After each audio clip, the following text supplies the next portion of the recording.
আজকে যারা এই অনুষ্ঠানটি ইফতার মাহফিলের জন্য যারা সারা দিন ব্যাপী আজকে এক সপ্তাহ ব্যাপী কষ্ট করেছেন সবাইকে, এবং আজকে ইতিমধ্যে বক্তব্য দিয়ে গেছেন আমাদের বিশেষ অতিথি সুনামগঞ্জ থেকে আগত অ্যাডভোকেট আব্দুল হক সাহেব, বিশিষ্ট আইনজীবী বক্তব্য দিয়ে গেছেন মল্লিক মঈনুদ্দিন সুহেল সাহেব, বক্তব্য দিয়ে গেছেন আবু রেরাস মাস্টার শাহিন ভাই, অনেকেই ছাত্রদল, বিএনপি নেতৃবৃন্দ, জেলা, উপজেলা, পৌরসভা এবং এই এলাকার মুরব্বিয়ান। প্রথমেই আমি আমার সালাম এবং শুভেচ্ছা জানাচ্ছি, আসসালামু আলাইকুম। নেতৃবৃন্দ, নেতারা বক্তব্য দিয়েছেন, সুনামগঞ্জ জেলা, উপজেলা, পৌর বিএনপি নেতৃবৃন্দরা বক্তব্য দিয়েছেন। ইফতার সামনে দেওয়ার কোনো কিছু নেই, শুধু আপনি মা বেগম খালেদা জিয়ার সুস্থতার জন্য দোয়া করবেন, আগামী রাষ্ট্রনায়ক দেশনায়ক তারেক রহমানের জন্য স্পেশালি দোয়া করবেন, এই বাংলাদেশের জন্য, বাংলাদেশের প্রথম প্রেসিডেন্ট, স্বাধীনতার ঘোষক শহীদ প্রেসিডেন্ট জিয়াউর রহমানের আল্লাহ রাব্বুল আলামিন যাতে জান্নাতুল ফেরদৌস দান করেন। বন্ধুরা আমার, ইফতার সামনে নিয়ে 2-3 মিনিট আছে, তাই আমি সময় বক্তব্য লম্বা করার কোনো সুযোগ নেই। শুধু একটি কথা বলবো, আমাদের নেতা দেশনায়ক তারেক রহমান লন্ডনে থেকেও এই বাংলাদেশে ফ্যাসিস্টের বিরুদ্ধে যেভাবে 17 বছর আন্দোলন করেছে, দেশনায়ক তারেক রহমানের বক্তব্য এই ফ্যাসিস্ট সরকার আইন করে বন্ধ করেছিল। কিন্তু আমি ধন্যবাদ এবং কৃতজ্ঞতা জানাই বাংলাদেশের 18 কোটি মানুষকে, সরকার আইন করে বন্ধ করেছিল, আমার নেতা দেশনায়ক তারেক রহমানের বক্তব্য ইলেকট্রিক প্রিন্ট মিডিয়ায় চালানো যাবে না আইন করেছিল। বাংলাদেশের মানুষ সবচেয়ে বেশি বক্তব্য দেখেছে সোশ্যাল মিডিয়ার মাধ্যমে আপনার আমার নেতা দেশনায়ক তারেক রহমানের। দেশনায়ক তারেক রহমানের বক্তব্যে উজ্জীবিত হয়ে বাংলাদেশে জুলাই আগস্টের বিপ্লব হয়েছে। এই বিপ্লবের মাধ্যমে এই ফ্যাসিস্ট মাফিয়া খুনি হাসিনার পতন হয়েছে। বন্ধুরা আমার, বক্তব্য দেব, বক্তব্য শুনবেন, নেতৃবৃন্দরাও আছেন, বক্তব্য দিবেন। রোজার মাস, ইফতার সামনে নিয়ে বেশি বক্তব্য নয়, অনেক বক্তব্য আছে এই দেশের জন্য, এই দেশের গণতন্ত্রের জন্য, এ দেশের স্বাধীনতা সার্বভৌমত্বের জন্য। বাংলাদেশের এই আপসীন দেশনেত্রী মা বেগম খালেদা জিয়া যেভাবে তাকে নির্যাতিত করা হয়েছে, যেভাবে তার বিরুদ্ধে অন্যায় করা হয়েছে, অসুস্থ অবস্থায় চিকিৎসার সুযোগটুকু এই জালিম সরকার দেয় নাই। আজকে আল্লাহর অশেষ মেহেরবান, আল্লাহ রাব্বুল আলামিনের কাছে শুকরিয়া, মা বেগম খালেদা জিয়ার চিকিৎসা লন্ডনে হচ্ছে, এটা আল্লাহর উপরে শুকরিয়া দেয়। জালিমের পতন হয়েছে, মা বেগম খালেদা জিয়ার চিকিৎসা লন্ডনে হয়েছে, এটা আল্লাহ রাব্বুল আলামিনের কাছে শুকরিয়া। আজকে আমরা বিশ্বাস করি আপনারা 1,00,000 কোটি মানুষ মা বেগম খালেদা জিয়া দেশে বিদেশে সবাই দোয়া করেছেন, মা বেগম খালেদা জিয়া সুস্থ হয়ে আমাদের মধ্যে ফিরবেন ইনশাআল্লাহ, আমরা দোয়া করি।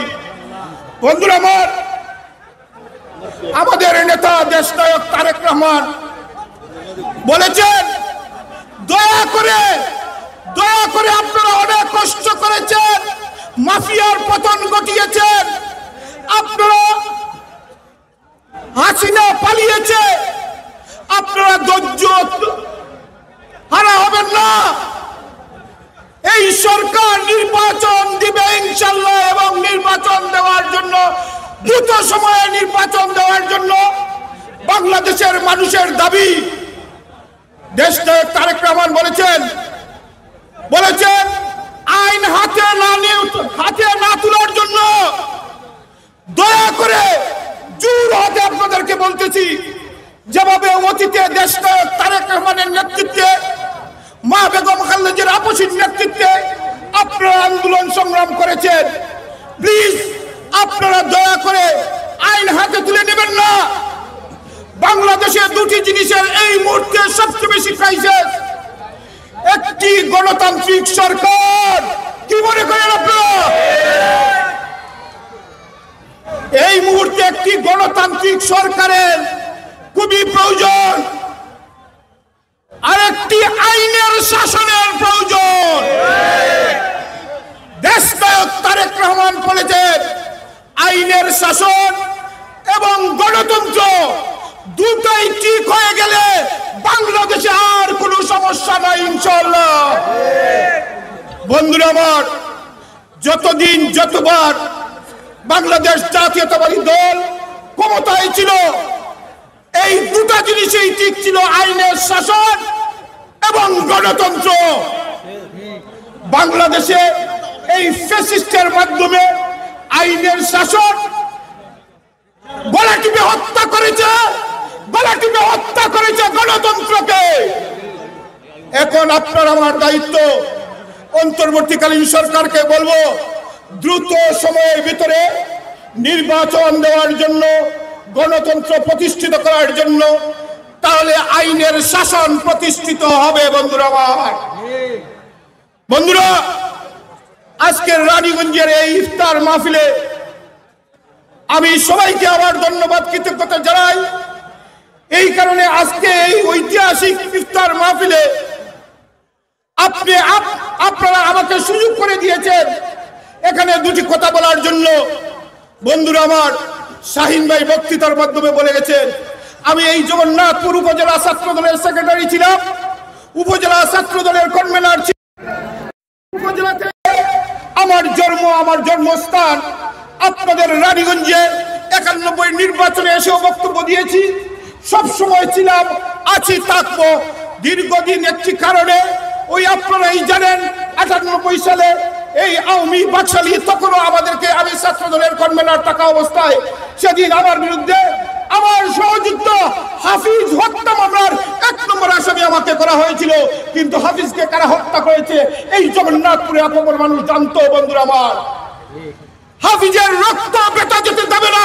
আমি বিশ্বাস করি, গণতান্ত্রিক সরকার প্রতিষ্ঠিত হলে, আমাদের নেতা দেশনায়ক তারেক রহমান প্রধানমন্ত্রী হলে, এই বাংলাদেশে এই জগন্নাথপুরের হাফিজের নামে একটি রোড ঘোষণা করা হবে ইনশাআল্লাহ।